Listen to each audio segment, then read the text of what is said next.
Сәлеметсіздер ме, менің қадірлі көрерменім? Менің каналыма қош келдіңіздер.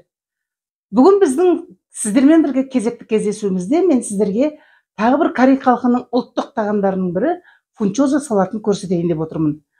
Әрине, ол салатты әрбір қыз-келіншек жасай алады үйінде. Мен сіздерге өзімнің дайындайтын тәсілмен бөліскім келіп отыр. Ол өте оңай, тез дайындалады. Бір күтпеген жағдайда келіп қалған қонақ болса да, ып-ыстық дәмді етіп, осындай көктемнің жайма-шуақ күндерінде дастарханға ұсынуға болатын салат әрі ыстық тағам. Ендеше біз бастайық. Уксус пен соя қосылмайтын салат. Суды қайнатып аламыз да, осындай бір пакет фунчоза лапшасын салып жібереміз. Батырып қойып, инструкциясында көрсеткендей 10 минут қайнатып аламыз. 10 минуттан артық қайнатудың керегі жоқ. 10 минут қайнап болғасын сүзіп, осындай дұрышлақтың көмегімен салқын суға шайып-шайып, тағы да сүзіп қоямыз. Міне бізге керек заттарымыз. Мына жерде орташа бір редька. Қазақшасын не дейміз? Қазақшасын білмей тұрмын, редька. Редька десем бәрі біледі. Осындай корей тамақтарына, ұйғыр тағамдарына, лағмандарға қосылады. Бір жасыл, бір қызыл, жартылай бұрыш және мынандай корей заправкасы, чим-чим деген. Осындай орташа бір 2 сәбіз, кішірек 2 сәбіз, үлкен болса 1 сәбіз. Бір осындай ұсақтау 3-4 қияр, 5-6 түйіршік чеснок, сарымсақ. Және міне кинза, зира, паприка және тұзымыз бір қасықтан. Кинза мен зираны жарты қасықтан салуға болады, паприка мен тұз бір қасықтан. Дәмін келтіру үшін. Және қалауларыңыз бойынша тағы қызыл ащы бұрыш қосуларыңызға болады, но біздің үйде немерелерім мұндай қатты жемейді, сондықтан мына жартылай ащы бұрыштың ащылығы жетеді. Оның үстіне мына заправкамызда де дәмдеуіштер бар, солар жеткілікті болады деп басқа артық ештеңе қоспаймын. Жаңағы міне пісіп, ыстық суға, тұзды суға пісіріп, дайындап алдық лапшамызды. Жаңағы фунчоза лапшамыз. Оны суық суға салып, салқындаттық. Енді соның бетіне араластыратын тұздығын дайындаймыз осы заттардан. Енді ол үшін табамызға май құйып, бір 50 грамм, 80 граммдай май құйып қыздырамыз. Табамыз қызғанша, мына редькамыздың бетіне, үстіне осы тұрған ыдысында ыстық су құямыз. Кішкене тұз себеміз. Бір шай қасықтай тұз себеміз де қайнап тұрған ыстық су құямыз. Майымыз қызып, басқа заттарымызды дайындап болғанша, бұл осы ыстық суда тұрады.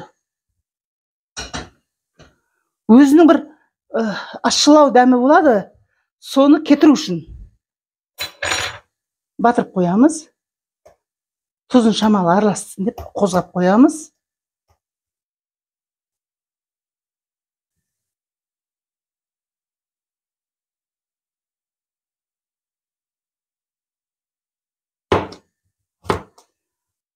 Ұзыншалап турау үшін, қиярымыз ұзын болу үшін осылай қиғаштап тураймыз.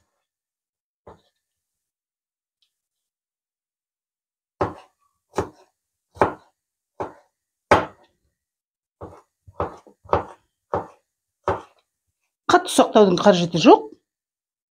Бар шамамыз келгенше осылай орташа осындай размерде өсіп турап шығамыз.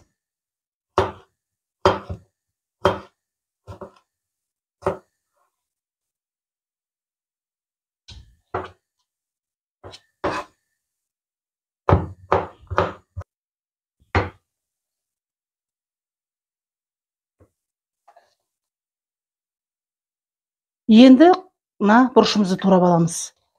Бұл бұрышты да қатты ұсақтамаймыз. Осылай қиғаштап турап шығамыз.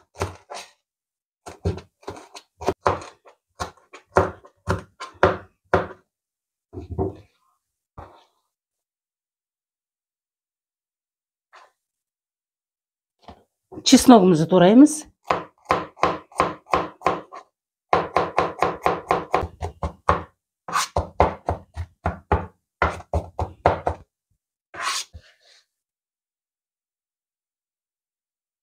Міне заттарымызды дайындап алдық. Енді мына редькаға ыстық су құйғанбыз, соның ыстық суын төгеміз. Былай сит арқылы сүзіп алдық. Су сорғысын деп, ыдыстың үстінде ұстай тұрамыз. Мынандай салатын тұздығы, дайын тұздықты аузын ашып дайындап қойдық. Енді кеңдеуді саламыз. Бұл ыдысымызға жаңағы лапшамызды саламыз.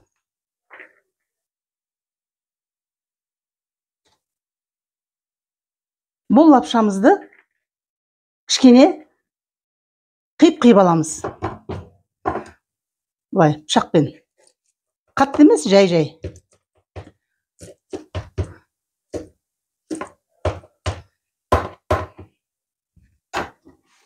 Енді үстіне жаңағы дайындаған заттарымызды саламыз.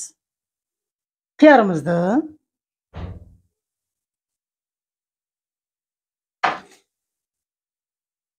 сәбізіміз,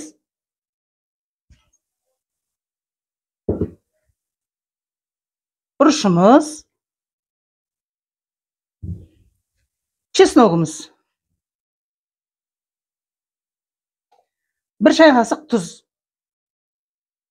бір жарым қасық, шай қасық аз болып қалмасын, бір жарым қасық қостым. Және мына дайын тұздығымызды құйып жібереміз.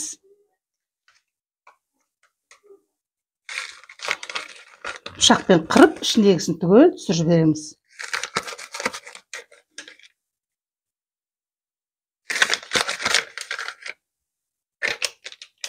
Мынау сүзіліп тұрған редькамыз. Бұлардың үстіне дайындап қойған дәмдеуіштерімізді қосамыз. Тұз бір қасық, бір қасық паприка, кинза мен зира бір жарты шай қасықтан.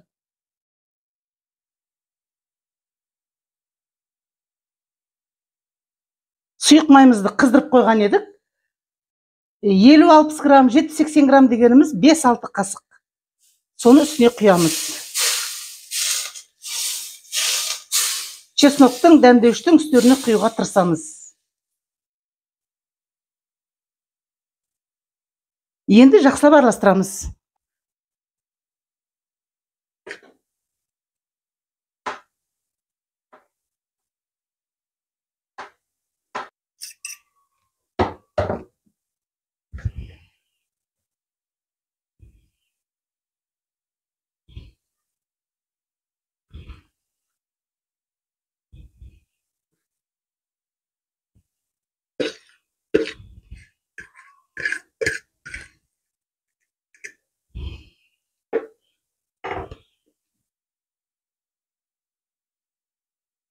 Міне, осындай аз ғана заттан үлкен бір табақ салат шықты.